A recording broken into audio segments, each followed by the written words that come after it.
BD news 21। আসসালামু আলাইকুম প্রিয় দেশবাসী এবং প্রিয় সাংবাদিক ভাই ও বোনেরা,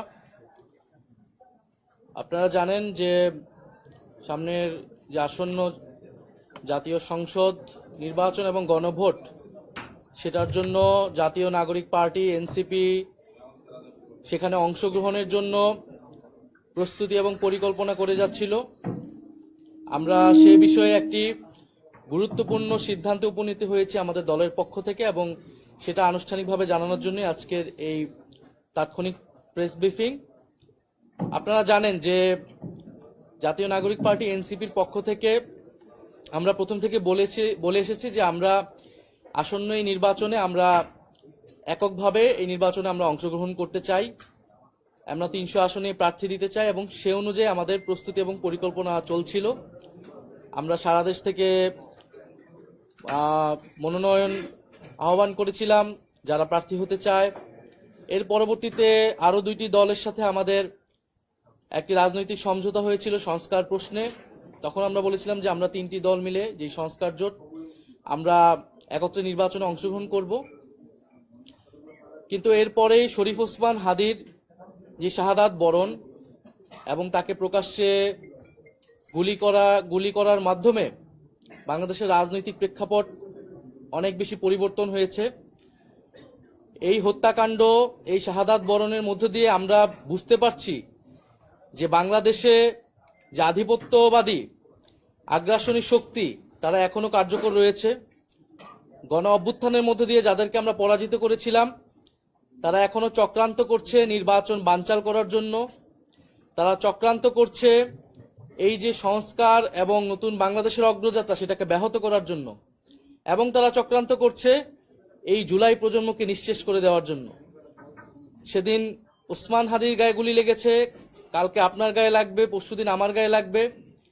কারণ প্রথম এবং প্রধান টার্গেট করা হচ্ছে এই জুলাই গণ অভ্যুত্থানে যারা অংশগ্রহণ করেছে সারা দেশের তরুণরা, নাগরিকরা, শহীদ পরিবার, যারা আহত যোদ্ধা রয়েছে।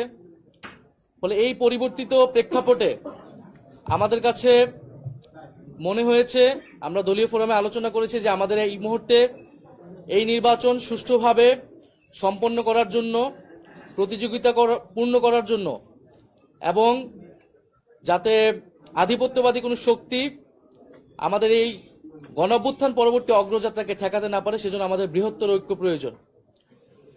সেই তাগিদ থেকেই আমরা জামাতে ইসলামী এবং তাদের যে সমমনা 8 দল রয়েছে তাদের সাথে আমরা কথা বলেছি, এবং তাদের যে নির্বাচনী সমঝোতা জাতীয় নাগরিক পার্টি এনসিপি সেই নির্বাচনী সমঝোতায় সম্মত হয়েছে।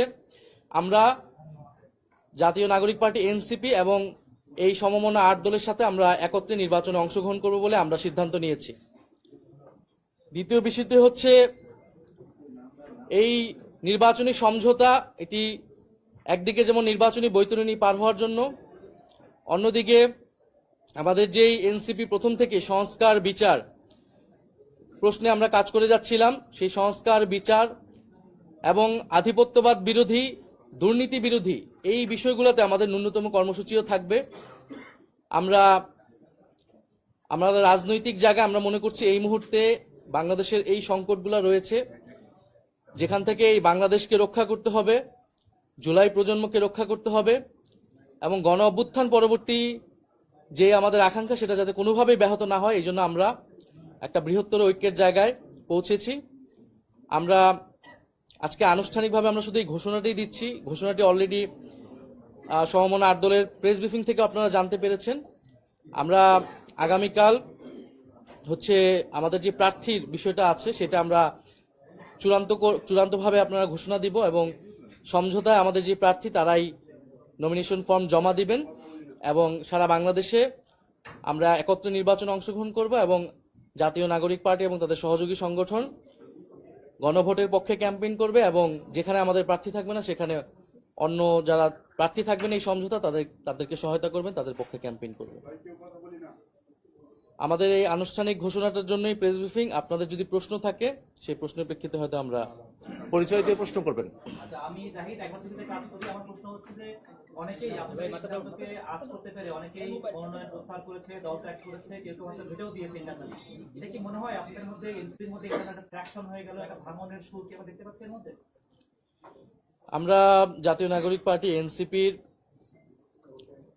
যেই নির্বাহী বডি রয়েছে আমরা সেখানে এটা আলোচনা করেছি এবং আমরা কিন্তু এখানে সংখ্যাগরিষ্ঠের মতামতের ভিত্তিতেই এই সিদ্ধান্তে উপনীত হয়েছি এবং যখন যে কোনো বিষয়ে মতামত নেওয়ার ক্ষেত্রে অনেকের ভেটো থাকতে পারে, বিরোধিতা থাকতে পারে, সেক্ষেত্রে তিনি নির্বাচন করবেন কিনা, দলে থাকবেন কিনা, এটা একান্তই তার ব্যক্তিগত সিদ্ধান্ত। আমরা মনে করি যে আমরা সারা বাংলাদেশ থেকে জাতীয় নাগরিক পার্টির যারা নেতাকর্মী রয়েছেন, জাতীয় নাগরিক পার্টি এনসিপি সহযোগী সংগঠন এবং তার কেন্দ্রীয় কমিটি সবাই এই সিদ্ধান্তের সাথে ঐক্যমত রয়েছে। আমি খবরের কাগজে কাজ করি। আমার প্রশ্ন হচ্ছে যে দল থেকে যারা পদত্যাগ করে স্বতন্ত্র নির্বাচনের ঘোষণা দিচ্ছেন সেখানে আপনারা প্রার্থী দেবেন কিনা? সেটা তো আসলে স্বতন্ত্র কে করছে বা সেই অনুযায়ী তো আমরা এই আসন বা প্রার্থী ঠিক করব না। আমরা আমাদের যে লক্ষ্য উদ্দেশ্য সেই লক্ষ্য উদ্দেশ্যে যারা ঐক্যমত এবং যারা নির্বাচনে জয়লাভের সম্ভাবনা বেশি থাকবে, মাঠে কাজ করেছে এতদিন, প্রার্থী হিসেবে জনগণের কাছে তারা নিজেদেরকে গ্রহণযোগ্য হিসেবে পরিচিতি লাভ করাতে পেরেছে, আমরা তাদের মধ্যে থেকে আমাদের যারা সর্বোচ্চ যারা ভালো তাদেরকে আমরা প্রার্থিতা দিব। এনসিপি যখন প্রথম তৈরি হয়েছে তখন আমরা নতুন নয়া বন্দোবস্তের কথা বলছিলাম যে বাইনারি ভাঙার জন্য আওয়ামী লীগ, বিএনপি, জামাত তিনটি বড় বড় দল ছিল। এখন যে আপনারা আধিপত্যবাদ বিরোধী এবং বৃহত্তর ঐক্য এই দুটো পয়েন্টে যে আমাদের সাথে যোগ দিচ্ছে, নয়া বন্দোবস্তের ডেফিনিশন চেঞ্জ হচ্ছে কিনা যোগ দিচ্ছে না? আমরা বলেছি যে গণ অভ্যুত্থানের মধ্যে দিয়ে আমরা নতুন বন্দোবস্ত প্রতিষ্ঠা করতে চাই, যেটা গণতান্ত্রিক, যেটা বৈষম্যহীন, যেটা অন্তর্ভুক্তিমূলক এবং ফ্যাসিবাদী কাঠামোটা ভেঙে আমরা বাংলাদেশ রাষ্ট্রের সংস্কার করতে চেয়েছি। সেটার জন্য কিন্তু আমরা ঐক্যমত কমিশনে সেটার পক্ষে দৃঢ় অবস্থান নিয়েছি। আমরা কিন্তু এটা অনেক আগেই বলেছি, স্বীকার করেছি যে আমরা গণ অভ্যুত্থানের পরবর্তী সময় আমাদের যে আকাঙ্ক্ষা ছিল সামগ্রিকভাবে সেটা কিন্তু আমরা এই সময়ের মধ্যে বাস্তবায়ন করতে পারিনি। ফলে আমাদের এই লড়াই, আমাদের এই পথ চলাটা দীর্ঘমেয়াদী এবং যদি পুরনো দলগুলা আমাদের এই গণ অভ্যুত্থানের আকাঙ্ক্ষা এবং নতুন বন্দোবস্তের আকাঙ্ক্ষায় তারা যোগ দেয়, তারা সংহতি এবং সম্মতি প্রকাশ করে, সেক্ষেত্রে তো আমরাও সেটার সাথে ঐক্যমত প্রকাশ করব। কারণ এই বাংলাদেশটা তো আমরা সকলকে মিলিয়ে গড়তে চাই। ফলে আমাদের লক্ষ্যটার সাথে যদি সবাই ঐক্যমত হয়, আমরা তো এটা বিএনপিকে আহ্বান জানিয়েছি, আমরা জামাতকে আহ্বান জানিয়েছি যে গণ অভ্যুত্থানের পরে আমাদের লক্ষ্য কর্মসূচি হতে হবে গণ অভ্যুত্থানের পথ ধরে এবং ঐক্যমত কমিশনে সেটার জন্য আমরা সর্বাত্মকভাবে চেষ্টা করেছি।